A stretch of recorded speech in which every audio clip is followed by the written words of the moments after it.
કેમ છો મિત્રો? હવે હાઇડ્રોલિક્સના નેક્સ્ટ લેક્ચરમાં આપણે વાત કરી હતી કે ડિસ્ચાર્જ કેવી રીતે ફાઇન્ડ કરવું વેન્ચુરીમીટર દ્વારા. આજે આપણે જોવું છે વેન્ચુરીમીટર પછીનું બીજું એક એપ્લિકેશન ઓફ બર્નોલીથી જે ઇન્સ્ટ્રુમેન્ટ એપ્લિકેશન થાય છે કે એપ્લાય થાય છે તેવું બીજું એક કે જેનાથી આપણે ડિસ્ચાર્જ મેજર કરી શકીએ છીએ. તો એવું ઓરિફિસ મીટર અથવા તો ઓરિફિસ પ્લેટ વિશે આજે આપણે ચર્ચા કરીએ છીએ અને એનું ડિટેલ ડિસ્ચાર્જ ઇક્વેશન પણ આજે આપણે પ્રૂફ કરીને બતાડશું. તો આજનો લેક્ચર હાઇડ્રોલિક્સમાં આપણે જોશું orifice metre.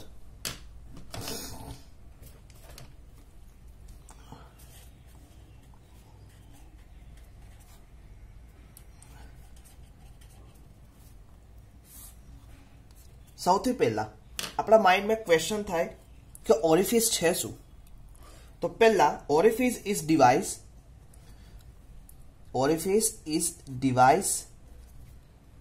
used for measuring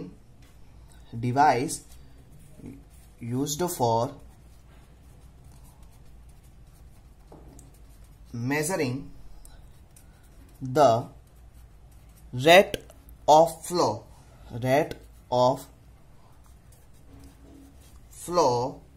of a fluid through pipe. Orifice is device used for measuring the rate of flow. શું ફાઇન્ડ કરે છે? રેટ ઓફ ફ્લો કોની અંદર? ફ્લુઇડ થ્રુ પાઇપ્સ કે પાઇપ્સની અંદર રેટ ઓફ ફ્લો ને મેઝર કરે. રેટ ઓફ ફ્લો યાની કે discharge. Clear? Orifice meter is device used for measuring discharge in a fluid through pipes કે પાઇપ્સની અંદર જે ફ્લુઇડ પાસ થાય છે એનું ડિસ્ચાર્જ મેઝર કરવાનું કામ કોણ કરે છે? Orifice. Clear? Next is a cheaper device. Cheaper યાની કે કેવું છે? Orifice meter is cheaper device. કોની કરતા? તો કે વેન્ચુરીમીટર કરતા. Is a cheaper device.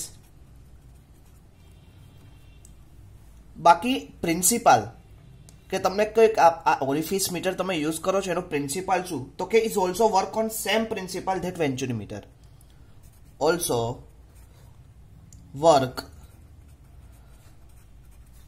works on same principle. Clear? કોની સમાન? સેમ પ્રિન્સિપાલ એઝ પર વેન્ચુરીમીટર. ક્લિયર? હવે ઓરિફિસ મીટર હોય કેવી રીતે? It consist of flat circular plate. એની વિશે આપણે ચર્ચા કરીએ. તો કે ઓરિફિસ મીટર, તો ચલો સ્ટાર્ટ કરીએ. સૌથી પહેલા તો એક સર્ક્યુલર પ્લેટ હોય છે. ક્લિયર? તો કે આ સર્ક્યુલર પ્લેટ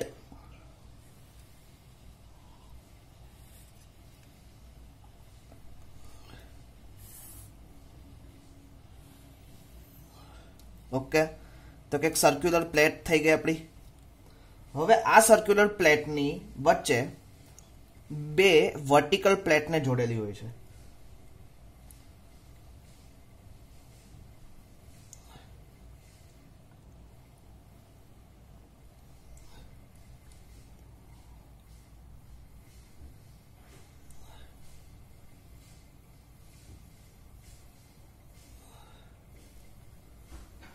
સરફેસની અંદર. એટલે શું થશે? હવે અહીંયા જે પ્રવાહી આવશે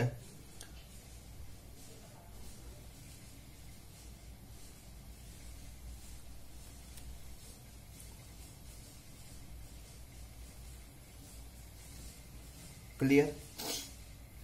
તો this portion is called orifice meter.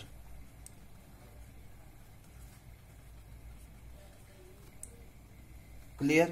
and this portion is આપણે ટુ સેક્શનમાં ડિવાઈડ કરશું એને. હવે અહીંયાથી આપણે એક સેક્શન 1 લેશું અને જ્યારે પ્રવાહીમાંથી પાસ થઈ જશે એટલે અહીંયા એક સેક્શન આપણે નજીકથી સેક્શન 2 લઈશું. That section is 1 then section is 2. Clear? અહીંયાથી વોટર શું થશે? ફ્લો ઇન થશે.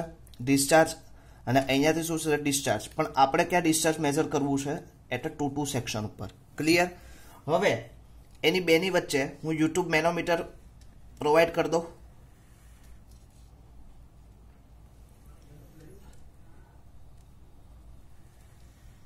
ક્લિયર. તો આ જે ફ્લો છે એની અંદર હું યુટ્યુબ મેનોમીટર પ્રોવાઈડ કરું એટલે શું થશે, એક ડેટમ લેયર ઉપરથી મર્ક્યુરીને લીધે એક મને હાઇટ મળશે. તો હાઇટ મારે મેઝર કરવાની. તો ઇઝ ધીસ પોર્શન અને મર્ક્યુરીના લેવલનું કંઈક મને લેવલ ક્રિએટ થશે. That create action is x. Okay. તો આને શું કહેવાય, differential YouTube manometer. Differential YouTube manometer. Okay. હવે આ જે અહીંયાથી જે ફ્લો થશે that is flow is also known as direction of flow. Direction of flow. Clear. હવે આ ડેફિનેશન આ જોઈ શકો છો આપણે કેવી રીતે step by step. that portion is, આ જે વર્ટિકલ તમને બે દેખાય છે એ મોસ્ટલી ઓરિફિસ મીટર છે. ક્લિયર. ઓકે. ફરીથી આપણે સમજી લઈએ. It consists of flat circular plate. કેવી હોય flat circular plate which a circular sharp edge. આ સર્ક્યુલર કેવી હોય શાર્પ એજીસ હોય. A hole is called orifice. હવે જે શાર્પ એજીસ હોલ હોય એને શું કહેવાય, orifice. Which consist concentrating with pipe. Concentrating with the કેવું હોય પાઇપની અંદર. Orifice meter keep generally 0.5 time diameter of the pipe. આ જે ડાયામીટર હોય પાઇપનો એ કેટલો હોય, 0.5 ટાઈમ ડાયામીટર. કોનું, પાઇપના ડાયામીટર કરતા 0.5 ઇન્ટુ ડી. ક્લિયર. હવે it vary may be from the 0.4 to 0.8 time pipe diameter. ઘણી વખત આ 0.5 આપણે લઈએ એની કરતાં આપણે વેરીઝ કરવું હોય તો તમે 0.4 ટુ 0.8 સુધી એની બિટવીનમાં લઈ શકો. યાદ રાખજો 0.5, 0.4 ટુ 0.8. ક્લિયર. હવે શું કહે છે કે differential manometer is connected two section 1 and section 2. હવે બંનેના ડિસ્ટન્સ, તો બંનેના ડિસ્ટન્સ કેટલા લેવાના, તો કે ખાસ ધ્યાન રાખજો આ એક ઇમ્પોર્ટન્ટ પોઈન્ટ છે. આ સેક્શન 1 અને આ સેક્શન 2 યાદ રાખો. હવે તમારે સેક્શન 1 અને સેક્શન 2 એની વચ્ચે તમારું ઓરિફિસ મીટર છે. ક્લિયર. હવે સેક્શન 1 આગળ distance about 1 to 1.5 to 2 times 1.5 to 2 times the pipe diameter. Clear. અને સેક્શન 2 આગળ તમારું કેટલું ડાયામીટર રાખવાનું, the about half of the diameter. કેટલું, 0.5 ઇન્ટુ ડાયામીટર. તો કે આ બે વસ્તુ કે સેક્શન 1 આગળ ઓરિફિસ મીટરની ડિસ્ટન્સ 1.5 to 2 times અને ઓરિફિસ મીટર પછી હાફ ડાયામીટરે તમારું સેક્શન 2 પ્રોવાઈડ કરવું. ક્લિયર. હવે which at the distance of half of the diameter of the orifice on the downstream side of the orifice plate. Clear. અહીંયા સુધી પાક્કું. ફરીથી એક વખત direction of flow section 1 A orifice મીટરથી કેટલા અંતર ડિસ્ટન્સ છે કે 1.5 to 2 time diameter of pipe એટલા ડિસ્ટન્સે મૂકવું. અને ઓરિફિસ પછીનું સેક્શન 2 તો કે હાફ ડાયામીટરે પ્રોવાઈડ કરવું. કોના, half diameter is pipe. Section orifice મીટરનો જે ડાયામીટર સર્ક્યુલર પ્લેટનો જે ડાયામીટર છે શાર્પ એજ વાળો એનો કેટલું રાખવું, 0.4 to 0.8 diameter of the pipe જેટલો રાખવો. ક્લિયર. આ મહત્વની વાત હતી. ક્લિયર. હવે આપણે નેક્સ્ટ આજે જોઈએ. હવે મિત્રો આપણે જોયું હતું આગળના લેક્ચરમાં બર્નોલ ઇક્વેશન યુઝ કર્યું હતું. તો કે આ સેક્શન ઉપર એનું પોતાનું એક પ્રેશર P1 હશે, આ સેક્શન ઉપર એનું એક વેલોસિટી V1 હશે અને આ સેક્શન ઉપર એક ક્રોસ સેક્શનલ એરિયા A1 હશે. ક્લિયર. હવે ડેન્સિટી તો થ્રુ આઉટ સેમ જ હશે કેમ કે બંનેની ડેન્સિટી સમાન છે એટલે એ તો આપણે લખવાની જરૂર કોઈ છે નહીં. તો પ્રેશર, વેલોસિટી અને એરિયા એટલે section is 1 and same as it is a section of 2 that is known as pressure of 2 points section 2, velocity is section 2 and area of this section 2. Clear. હવે આ વસ્તુ ઉપરથી આપણે જોયું હતું નેક્સ્ટ લેક્ચરમાં તો કે જ્યારે આવી રીતનું હોય બે સેક્શન આગળ તમારે કરવાનું હોય ત્યારે તમારી પાસે એક એપ્લિકેશન હતી બર્નોલીની, તો તમે બર્નોલી ઇક્વેશન યુઝ કરી શકો. તો આપણે નેક્સ્ટ હું આ ફિગર તમારી સામે રાખીશ.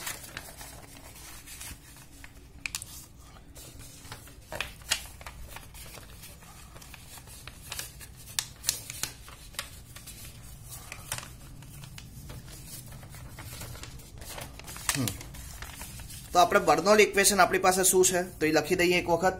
તો બર્નોલી ઇક્વેશન આવી રીતનું હતું આપણી પાસે.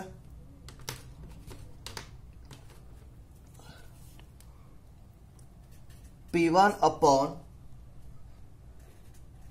rho g V1 square upon 2g plus datum Z1. હવે ડેટમ Z1 તો કેવું છે, બંને જગ્યાએ સરખું જ છે, એટલે એની હવે અત્યારે બાય સપોઝ ડેટમ કદાચ ચેન્જીસ થવાના સંભાવના, એટલે અત્યારે આપણે Z1 રાખશું, is equal two P2 upon rho g V2 square upon 2g plus Z2. હવે હું આ એક સ્ટેપમાં કામ કરી શકું કે આ P1 P2 ને હું આ બાજુ લઈ દઉં તો શું થશે, અને આ V1 ને સામે લઈ લઉં તો આવી રીતે લખી શકું P1 upon rho g plus Z1. આ સામેથી આ બાજુ આવશે Z1 Z2 બે આ સાઈડ આવશે, તો અને Z1 ને આ બાજુ, Z1 ને તો એ બાજુ નથી મોકલવાના, minus P2 upon rho g plus Z2. હવે આ પ્લસ Z2 એટલે કે મેં માઇનસ કોમન કર્યા એટલે પ્લસ Z2 આવ્યું, is equal two V2 square upon 2g, અને આ સામે જશે એટલે શું થશે V1 સ્ક્વેર અપોન 2g. આ Z1 ને આપણે લઈ જવાની કોઈ જરૂર નથી. આ ઇક્વેશન એક આવ્યું P1 upon rho g plus Z1 minus P2 upon rho g plus Z2 V2 square upon 2g minus V1 square upon 2g. હવે આ ઇક્વેશન વિશે તમને ખ્યાલ છે તો કે આને શું કહેવાય, હાઇડ્રોલિક્સ હેડ કહેવાય. શું કહેવાય, હાઇડ્રોલિક્સ હેડ. તો હાઇડ્રોલિક્સ ડિફરન્શિયલ હાઇડ્રોલિક્સ હેડને હું H વડે દર્શાવી શકું. ક્લિયર? આપણે લખતા હતા P H is equal two, આપણે પહેલા હમણાં જ લખ્યું હતું gamma into H pressure into Z1 minus P2. હવે આ બંનેનો ડિફરન્સ, પ્રેશરનો ડિફરન્સ આપણે લખ્યું હતું P1 minus P2 upon gamma is equal to hydraulics head.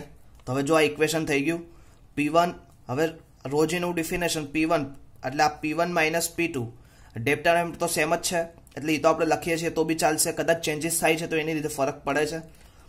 Is equal two શું થશે, હાઇડ્રોલિક્સ હેડ P1 minus P2 upon gamma. જો અહીંયા ફરીથી લખી દઉં, જોઈ લો P1 minus P2 upon gamma is equal to H. Clear? તો એ મેં અહીંયા પ્રોવાઈડ કરું તો મને હાઇડ્રોલિક્સ હેડ મળે. તો હું હાઇડ્રોલિક્સ હેડ લઈને આગળ વધું. હવે I બરાબર H થઈ ગયું તો વધે શું, V2 square upon 2g V1 square upon 2g વધે. ક્લિયર? હવે હું આ 2g ને કોમન કરી લઉં તો અંદર શું વધે, V2 square minus V1 square. Okay, હવે આ 2g ને હું સામે લઈ લઉં તો શું થશે, 2gh is equal two V2 square minus V1 square. Okay, હવે તમારે શું ફાઇન્ડ કરવું છે, વેલોસિટી એટ પોઈન્ટ 2. આપણે તો 2 પોઈન્ટ ઉપર ફાઇન્ડ કરવું છે, જે બી કરવું છે. તો V2 ફાઇન્ડ કરવું હોય તો તમે શું લખી શકો, V2 square is equal two V1 ને સામે લઈ જાઓ તો શું થાય, 2gh plus V1 square. Clear? હવે V2 ફાઇન્ડ કરવું હોય તો V2 ઇઝ ઇક્વલ ટુ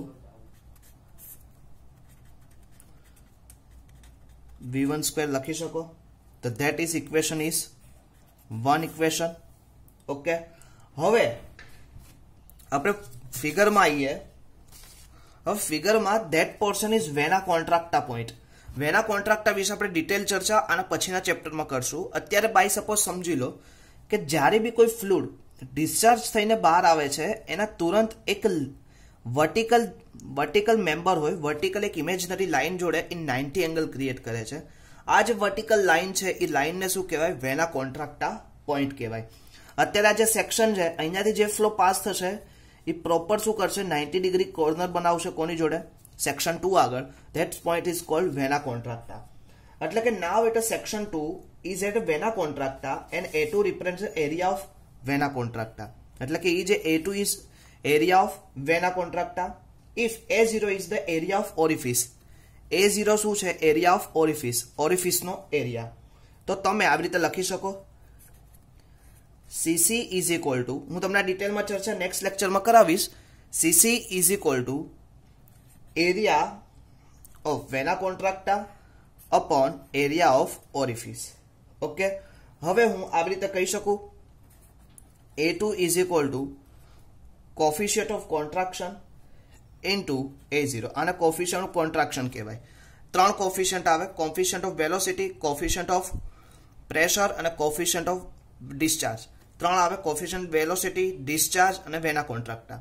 એ ત્રણેયની ચર્ચા આપણે નેક્સ્ટ લેક્ચરમાં કરશું. તો આ A2 CC ઇન્ટુ A0 આવે. ક્લિયર? તો આનું ઇક્વેશન નંબર 2 આપી શકું. ઓકે, હવે નેક્સ્ટ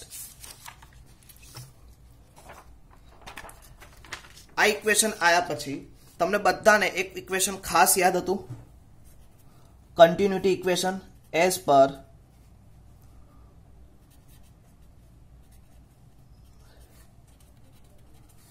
કન્ટિન્યુટી ઇક્વેશન શું હતું?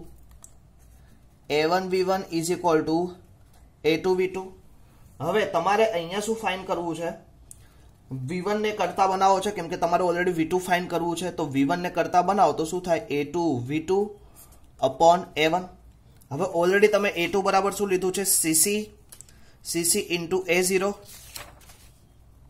તો લખી શકો અહીંયા A0 CC, A2 ની જગ્યાએ તમે શું લખી શકો? CC into A0.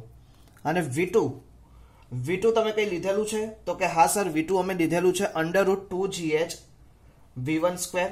પણ અત્યારે આપણે V2 ને એમને જ રહેવા દઈએ અપોન A1. ઓકે, આ તમારા ઇક્વેશનને તમે નામ આપી દો ઇક્વેશન નંબર 3. તો પહેલું ઇક્વેશન આપણું કયું થયું છે? V2 √2GH V1 square. બીજું ઇક્વેશન કયું થયું? A2 is equal two CC into A0. Second equation. અને થર્ડ ઇક્વેશન કન્ટિન્યુટી ઇક્વેશન ઉપરથી CC A0 into V2 upon A1. Okay, આ તો કે 3 ઇક્વેશન થયા આપણે. હવે બધા ઇક્વેશન સબસ્ટિટ્યુટ કેમાં કરો? જે V2 વાળું ઇક્વેશન હતું એમાં. તો ઇક્વેશન 2 ઇક્વેશન 3 ની કિંમતને સબસ્ટિટ્યુટ શેમાં કરો? ઇક્વેશન 1 માં. હવે ઇક્વેશન 1 તમારું શું હતું? તો કે લખી દો અહીંયા V2 is equal to 2GH plus V1 square. હવે સૌથી પહેલા 2GH તો સેમ રહેશે. V1 સ્ક્વેર એટલે કેટલું આવ્યું? V1 સ્ક્વેર એટલે CC square A0 square V2 square upon A1 square. આવી રીતે થશે. ઓકે, હવે હું બંને બાજુ શું કરી દઉં? વર્ગ કરી દઉં. એટલે શું થશે? અહીંયા V2 નો સ્ક્વેર થઈ જશે 2GH plus A0 upon A1 નો સ્ક્વેર થશે, CC નો સ્ક્વેર થશે. ક્લિયર? અને V2 નો સ્ક્વેર થશે. હવે આ ટર્મ જે છે એ ટર્મને હું સામે લઈ લઉં. સમજો છો? ક્લિયર? તો આ ટર્મને હું સામે લઈ લઉં તો શું થશે? V2 square minus A0 upon A1 નો square CC square V2 square is equal to 2GH. V2 ને શું કરી દો? કોમન નીકાળી દઈએ આપણે. સ્ટેપ બાય સ્ટેપ સમજો બેટા. V2 સ્ક્વેર ને કોમન કરીએ તો શું થાય? 1 માઇનસ A0 અપોન A1 નો સ્ક્વેર ઇન્ટુ CC સ્ક્વેર આવું વધે બરાબર 2GH. ઓકે, હવે મારે શું ફાઇન કરવું છે? V2. તો V2 ફાઇન કરવું હોય તો તમે આવી રીતે લખી શકો V2 ઇઝ ઇક્વલ ટુ આ શું થશે? નીચે જતું રહેશે. તો ઇક્વેશન તમારું કેવું બનશે? √2GH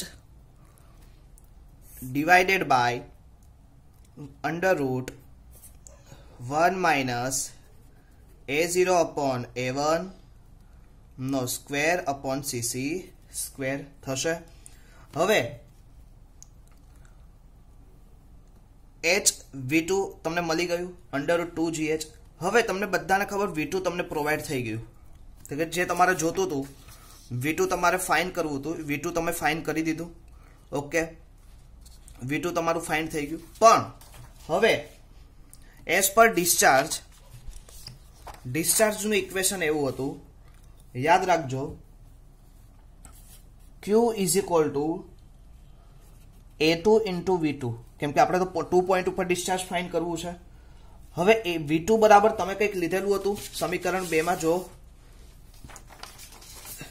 a2 બરાબર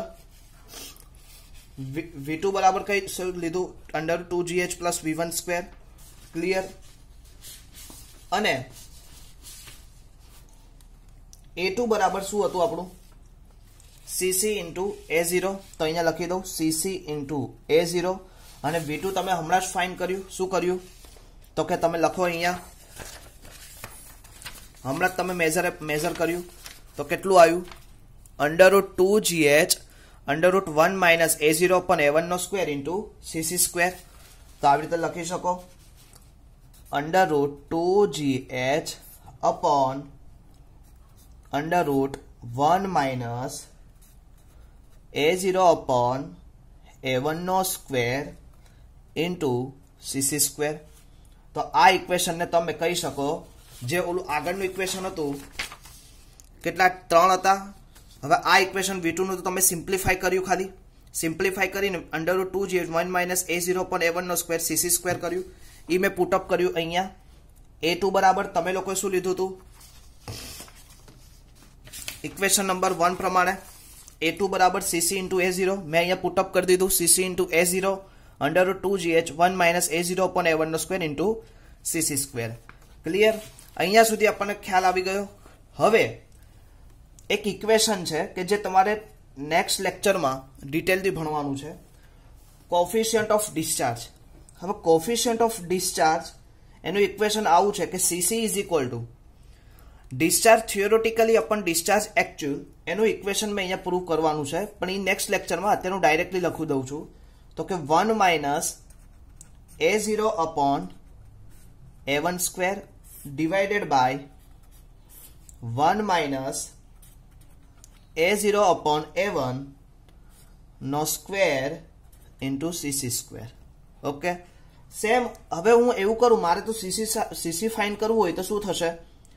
તો cc ફાઇન્ડ કરવું હોય તો ઉપર જશે. તો cd is equal to under root 1 minus a0 upon a1 square into cc square divided by under root 1 minus a0 upon a1 square થશે. ક્લિયર? હવે તમે બધાને સબસ્ટિટ્યુટિંગ કયા ઇક્વેશનમાં કરવાનું? q is equal to a0 into cd. તો એમાં હું સબસ્ટિટ્યુટ કરી દઉં. ડિસ્ચાર્જ કોફિશિયન્ટ ઓફ કોન્ટ્રાક્શન આગળ ફાઇન્ડ કરવું હોય તો તમે આવી રીતે equation q is equal to a0 into cd. Clear? તો a0 તમારું કેટલું છે? a0 into cd into under root 2gh is same as it is under root 2gh પણ તમે એમને જ લખી શકો. તો હવે ખાસ જો મિત્રો q is equal to તમે આ રીતે લખી શકો. ફરીથી હું જો સમજાવું, q is equal to cc into a0 into under root 2gh upon under root 1 minus a0 upon a1 square into cc square. આ હતું. હવે cc ની બદલે તમે આ ઇક્વેશન લઈ શકો, cd into under root 1 minus a0 upon a1 નો square into cc square divided by 1 minus a0 upon a1 square. Clear? Into a0. હવે અંડર રૂટ આ 2gh વાળું ઇક્વેશન તો લેવું જ પડશે. 2gh 1 minus a0 upon a1 square into cc square. હવે આ બંને ઇક્વેશન તો ઉડી જશે, સરખા થશે એટલે. તો વચ્ચે શું તો કે સીડી A0 √2GH ડિવાઇડેડ A0 જ વધશે ને A0 divided by 1 minus A0 upon A1 નો સ્ક્વેર. ઓકે, હવે હું A1 ને લસા લઈ લઉં. આ A1 ને લસા લઈ તો આવી રીતે લખી શકું CD A1 A0 √2GH divided by A1 square minus A2 square. Clear? હવે એવું બી લખી શકાય A1 square upon A2 square divided by A1. હવે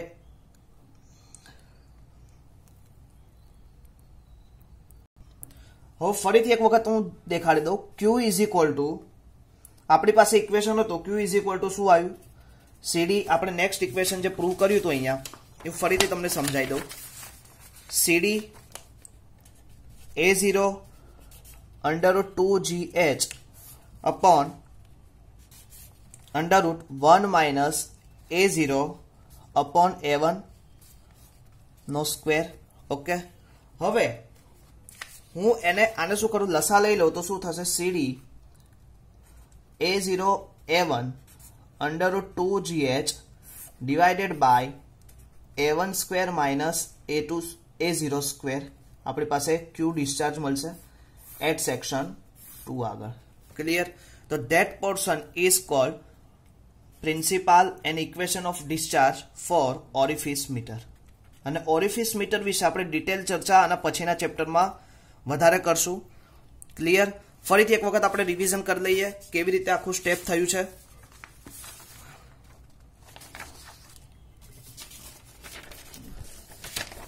મિત્રો જો પહેલા ઓરિફિસ મીટર શું છે? Device used for measuring rate of flow of fluid through pipes. Cheaper device છે. Also work same principle of venturi meter. એની આપણે figure that portion is called venturi meter. Okay, હવે એટ સેક્શન 1 આગળ P1 V1 A1 જેટલું force લાગશે અને 2 આગળ P2 V2 અને એરિયા ઓફ 2 પોઈન્ટ્સ બે સેક્શન में ડિવાઈડ કર્યા. એની વચ્ચે ડિફરન્શિયલ મેનોમીટર પ્રોવાઈડ કર્યું. સૌથી પહેલા હવે P1 V1 A1 અને P2 V2 A2 હોય એટલે તમારા માઇન્ડમાં ક્લિયર આવી જાય બર્નોલી ઇક્વેશન. બર્નોલી ઇક્વેશન તમારી પાસે શું હતું? P1 upon ρg V1 square upon 2g plus Z, P2 upon ρg plus V2 square upon 2g plus Z2. હવે મેં શું કર્યું? P2 ને સામે લઈ ગયો, P2 અપોન ρg ને અને Z2 ને, અને આ V1 સ્ક્વેર ને જમણી બાજુ લઈ ગયો એટલે right side P1 upon ρg plus Z1 minus. હવે આ બાજુથી બંને ટર્મ કેવા આવશે? માઇનસ. તમે પહેલેથી માઇનસ ને શું કર્યું? Common. P2 upon ρg plus Z2 અને આ બાજુ કયા ગયા? તો V2 square upon 2g minus V1 square upon 2g. હવે આ પોર્શનને આપણે velocity head P1 minus P2 upon gamma is equal to H કહી શકતા. તો હું આને શું કહું? Hydraulic gradient H. તો V2 square upon 2g V1 square upon 2g કહી શકાય. હવે H ઇઝ ઇક્વલ ટુ જીને મેં શું કર્યું? કોમન નીકાળી દીધા એટલે શું થયું? V2 square minus V1 square. 2GH સામે ગયું તો શું થશે? V2 square minus V1 square. હવે તમારે તો ફાઇન્ડ કરવું છે V2. આ માઇનસ છે, સોરી. તો V2 સ્ક્વેર આ સામે જશે એટલે શું? 2GH plus V1 square. હવે બંનેનો રૂટ કરી દઈએ તો શું થાય? √2GH plus V1 square. આ તમારું ઇક્વેશન નંબર 1. હવે equation number 2 coefficient of contraction. Coefficient of contraction કોને કહેવાય? કે જે એરિયા એ કોન્ટ્રાક્શનનો છે એના ભાગ્યા જે ઓરિફિસમાંથી બહાર આવે છે એનો એરિયા. તો A2 અપોન A0. હવે મારે A2 ફાઇન્ડ કરવું છે તો હું coefficient of contraction into A0 લખી શકું. તો આ તમારું ઇક્વેશન નંબર 2. હવે ઇક્વેશન નંબર 3 બનાવો. કોની ઉપરથી આવશે? Continuity equation. Continuity equation A1 V1 is equal to A2 V2. V1 is equal to A2 V2 upon A1 થશે. હવે A2 V2 is equal two તમે હમણાં જ લીધું શું? તો કે CC ઇન્ટુ A0. તો મેં અહીંયા પુટઅપ કરી દીધું CC into A0 into V2 upon A1. હવે V2 નું ઇક્વેશનની અંદર 2 અને 3, આ 2 અને 3 તો ઓલરેડી થઈ ગયું. 2 અને 3 ની બંનેની કિંમત શેમાં મૂકશો? Equation number 1. V2 is equal to √2GH plus V1 square. તો તમે V2 ની અંદર V1 સ્ક્વેર કેટલું આવ્યું CC A0 into V2 upon A1 મૂકો તો V2 સ્ક્વેર 2GH બંને બાજુ સ્ક્વેર કરી દો એટલે A1 A0 નો સ્ક્વેર CC અને V2 નો સ્ક્વેર થાય. V2 અને આ સ્ટેપને તમે સામે લઈ જાઓ A0 upon A1 CC square V2 square થાય ઇઝ ઇક્વલ ટુ 2GH. હવે V2 સ્ક્વેર ને કોમન નીકાળીએ એટલે શું થાય 1 minus A0 upon A1 into CC square okay is equal to 2GH. તો V2 કેટલું આવશે 2G અંડર રૂટ 2GH કેમ કે V2 એટલે અંડર રૂટ થશે under root 2GH upon 1 minus A0 upon A1 નો square into CC square. Clear? તમને V2 મળી ગયું. હવે V2 મળ્યા પછી Q is equal to A2 into V2. A2 તમે ફાઇન્ડ કર્યું હતું શરૂઆતમાં equation number 2 CC into A0. તો એ ઇક્વેશન તમે અહીંયા પુટઅપ કરી શકો CC into A0 under root 2GH 1 minus A0 upon A1 નું સ્ક્વેર into CC સ્ક્વેર. હવે બે ઇક્વેશન કોફિશિયન્ટ ઓફ ડિસ્ચાર્જ અને કોફિશિયન્ટ ઓફ કોન્ટ્રાક્શન એટલે કે ratio of theoretical discharge upon actual discharge. તો કે CC is equal two CD 1 minus A0 upon A1 into CC square 1 minus A0 upon A1 square. Q is equal two CC A0 under root 2GH. આ equation હતું. હવે CC ની બદલે હું આ કિંમત મૂકી શકું CD ઇન્ટુ ધીસ તો મેં પ્રોવાઈડ કરી.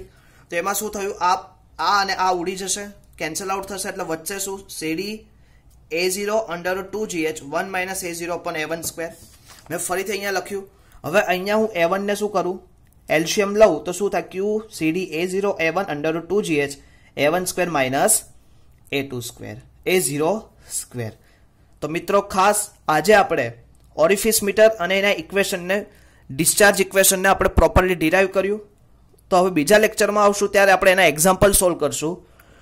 તો ત્યાં સુધી મિત્રો તમારે આજે હોમવર્કમાં આ નોટ્સ આ ઇક્વેશનને પ્રોપર રીડ કરવાનું છે અને એની નોટ્સ બનાવીને મને આપવાની છે. અને સાથે સાથે ઓરિફિસ મીટર એકચ્યુઅલમાં કેવું હોય તેનો અભ્યાસ અને તેનો એક ઇમેજ પણ સાથે મને મોકલવાનો છે. તો ખાસ વિદ્યાર્થી મિત્રો આ ઇક્વેશનને ડિરાઈવ કરીને આ રીતે તમારે મને મોકલવાનું છે. ઓકે, તો ફરીથી આપણે લેક્ચરમાં મળશું. ત્યાં સુધી મિત્રો જય સ્વામિનારાયણ.